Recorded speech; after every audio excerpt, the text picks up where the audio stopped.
তুমি কি এখনো সব কাজ নিজেই করার চেষ্টা করছো? তাহলে তুমি হয়তো বিশাল বড় একটা ভুল করছো।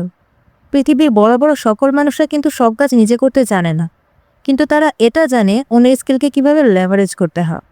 ধরো তুমি একটা রেস্টুরেন্ট খুলতে চাও। তুমি যদি ভাবো আমাকেই রান্না করতে হবে, আমাকেই সার্ভ করতে হবে, আমাকেই ক্যাশ সামলাতে হবে, তাহলে তুমি সারাদিন কাজ করেও সীমিতই আয় করতে পারবে। কিন্তু যদি তুমি একজন ভালো শেফ, কয়েকজন ওয়েটার আর একজন ম্যানেজার নিয়োগ দাও, তাহলে রেস্টুরেন্টে একসাথে শত শত কাস্টমার সার্ভ করা সম্ভব হবে। তখন তুমি শুধু সিস্টেমটা তৈরি করবে, আর অন্যদের স্কিল তোমার জন্য আয় তৈরি করবে। এখন গ্রো করতে হলে 3টা জিনিস দরকার। Number 1, vision. আগে ফোকাস করো তুমি ঠিক কী করতে চাও, সেটা নিয়ে আইডিয়া জেনারেট করো। রোড ম্যাপ বানাও কিভাবে আগাবে, চোখের সামনে ক্লিয়ার ভিশন রাখো। Number 2, select right people. তোমার রিকোয়ারমেন্টস অনুযায়ী স্কিল পিপল হায়ার করো। Number 3, management.